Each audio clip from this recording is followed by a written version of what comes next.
In the 15th century, the governor of Mecca ordered every sack of these black beans burned across the city and issued a decree to execute anyone caught drinking them. This had nothing to do with alcohol and nothing to do with any dangerous drug. It was about a cup of coffee. The governor feared that gatherings of people around this dark drink would turn into hotbeds of political rebellion against him. He was partly right, because a few centuries later, the coffeehouses born from these very beans would become the place where revolutions that reshaped the whole of Europe were plotted. This is the story of coffee, the bean that began as a legend about a herd of dancing goats in the highlands of Ethiopia and ended up powering a global economy worth hundreds of billions of dollars, passing along the way through wars, religious and political bans, slavery, and the smuggling of one of the most valuable seeds in history. The story begins, according to the most common legend, with an Ethiopian goat herd named Kaldi, who likely lived in the 9th century in the Kaffa region of Ethiopia, the region many believe the word coffee derives from. Kaldi noticed that his goats, after eating small red berries from a certain wild shrub, became strangely energetic, leaping and dancing all night instead of sleeping. Curious, Kaldi tried eating some of the berries himself and felt the same sudden burst of energy. According to one version of the legend, he took the beans to a monk at a nearby monastery, who initially condemned their use and threw them into the fire. But the fragrant aroma rising from the roasting beans tempted him, so he pulled them from the embers and mixed them with hot water. And the first cup of coffee in history was born, by accident, from an attempt to get rid of them. This story is likely exaggerated or partly invented, but what we do know from botanical and historical evidence is that the wild coffee plant truly originated in the mountain forests of Ethiopia, and that the people of that region had been consuming coffee berries for centuries before the drink took the form we know today. In fact, the early Ethiopians didn't drink coffee the way we do. They chewed the raw beans mixed with animal fat as energy balls, carried by warriors and travelers on long journeys, or fermented the fruit husks into a drink resembling light wine.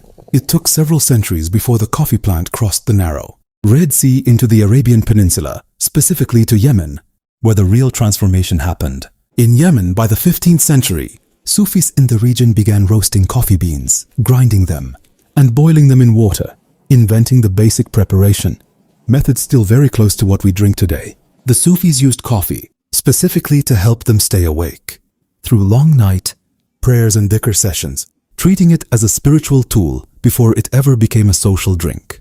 From the Yemeni port of Mocha, which later lent its name to a particular type of coffee, coffee beans began their commercial journey to Mecca and Medina, spreading with astonishing speed among pilgrims arriving from across the Islamic world, who carried knowledge of coffee back home with them to Cairo, Damascus, and Istanbul. And this is where the trouble began. Not every religious and political authority was happy about this new drink. In Mecca, a local governor named Kair Beg ordered all coffee houses closed and their stock burned, convinced that the gatherings happening around them, where people discussed politics and religion more freely than they could in the mosque, posed a direct threat to his authority. The matter was referred to the Sultan in Cairo, who later overturned the decision and reopened the coffee houses. But the ban was repeated several times in different cities over the following decades, sometimes on religious grounds, tied to strict jurisprudential interpretations of whether coffee counted as a forbidden intoxicant, and sometimes on purely political grounds tied to fear of public gatherings. In Istanbul in the 16th century, coffee reached the Ottoman court and became an essential part of the culture. Some historians even note that an Ottoman woman's ability to prepare coffee was sometimes considered a factor in marriage decisions. But even there, coffee faced fierce opposition. In the mid-17th century, the Ottoman Sultan Murad IV, known for his extreme severity, issued a sweeping ban on coffee, tobacco and alcohol together, and violators faced extremely harsh punishments, including execution in some documented cases, specifically because he worried that coffee houses had become places where criticism of his rule was exchanged. This pattern, rulers fearing coffee, not for its physical effect, but for its social effect as a catalyst for discussion and assembly, would later repeat itself in Europe in an almost identical way. Coffee reached Europe through Venetian traders in the late 16th and early 17th centuries, who brought it from Ottoman ports as an exotic luxury good. At first, some Catholic clergy looked at it with deep suspicion, calling it the devil's drink because it came from the Islamic world, and urged Pope Clement VIII to ban it officially. But according to a famous historical account, when the Pope tasted coffee himself, he liked it so much that he joked the drink was too delicious to ban, and that it should instead be baptized to become an official Christian beverage, opening the door for it to spread freely across Catholic Europe.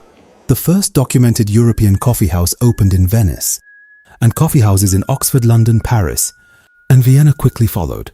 And this is where the real revolution happened. While traditional European taverns were places for drunkenness and amusement, coffeehouses became places for mental alertness and serious discussion. In London alone, coffeehouses multiplied rapidly by the end of the 17th century, and some were nicknamed penny universities, because entry cost just a single penny. But inside, anyone could listen to the latest news and scientific, political and literary discussions for free. These weren't just places to drink. They were genuine incubators of ideas.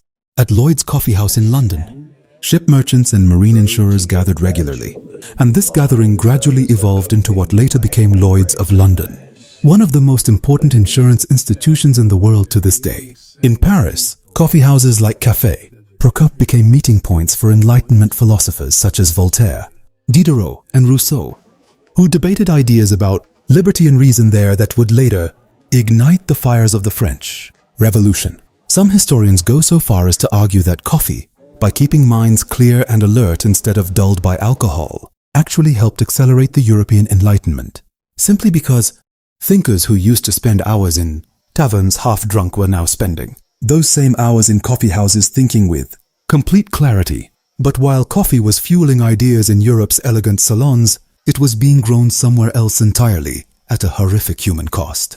For centuries after its discovery, Arab traders tightly monopolized coffee cultivation. No fertile coffee bean was allowed to leave Yemen, and every exported bean was boiled or roasted first to ensure no one could grow it elsewhere and compete with the lucrative Yemeni monopoly. That monopoly was broken, according to legend, by an Indian pilgrim named Baba Budan in the 17th century, who smuggled 7 fertile coffee beans by strapping them around his stomach on his way back from Mecca, and planted them in the Mysore hills of southern India, founding the first coffee farms outside the Arabian Peninsula and Ethiopia. Once that first seed escaped the monopoly, a fierce colonial race began for control of coffee cultivation worldwide. The Dutch obtained seedlings from the port of Mocha in the early 18th century and planted them in their colony on the island of Java in Indonesia, and the mayor of Amsterdam later sent a seedling as a gift to the French King Louis, Coro, which was planted in the royal garden in Paris and guarded with extreme care. From that single French seedling, according to a famous account, a French naval officer named Gabriel de Clieu stole a cutting in 1723 and carried it on a perilous sea voyage across the Atlantic to the Caribbean colony of Martinique, shielding it with his own body from a violent storm and an alleged sabotage attempt by a rival passenger, even sharing his own scant ration of drinking water with it during a long drought at sea just to keep it alive.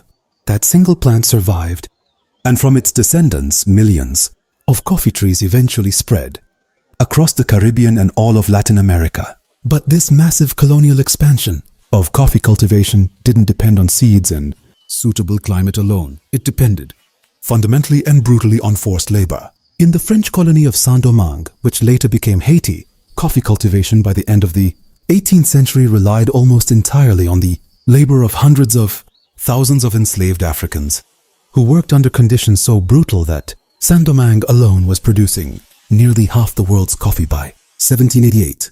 The enormous profits from this trade, built on immense human suffering, were among the causes that later ignited the Haitian Slave Revolution of 1791, a revolution that ultimately led to the founding of the first independent republic led by formerly enslaved Africans in modern history, but which also nearly destroyed the entire Haitian coffee industry in the process. As Haiti's production collapsed, the center of global coffee production gradually shifted to Brazil, which had begun growing coffee in the 1720s, after a Portuguese officer named Francisco de Melo Palheta smuggled seedlings out of French Guiana. According to a popular account, by persuading the French governor's wife to gift him a bouquet of flowers with fertile coffee seeds hidden inside, Brazil made use of its vast land and rich tropical soil, and likewise relied heavily on the forced labor of enslaved Africans until slavery was officially abolished there in 1888, one of the last countries in the world to do so. By the late 19th century, Brazil was producing more than 3/4 of the coffee consumed worldwide, and this small black bean literally became the backbone of the entire Brazilian economy for decades to come. Today, the global coffee industry is worth well over $200 billion a year, and more than 2 billion cups of coffee are consumed around the world every single day. More than 120 million people worldwide, most of them small-scale farmers across Latin America, Africa, and Asia, depend on coffee cultivation as their main source of income.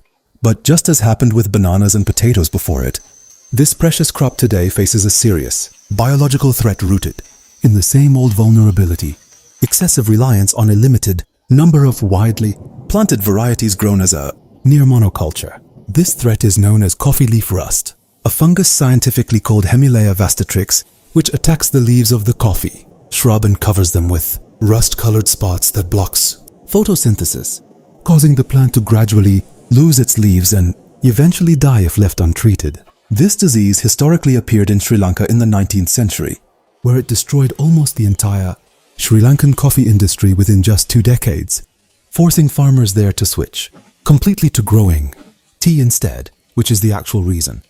Sri Lanka is world famous for tea rather than coffee today, despite once being one of the world's most important coffee producers. In the past decade, more aggressive strains of this fungus returned to strike Central America with unprecedented severity, as successive waves of leaf rust epidemics destroyed nearly half of coffee production in countries like Guatemala, Honduras, and El Salvador, pushing hundreds of thousands of small farmers into extreme poverty.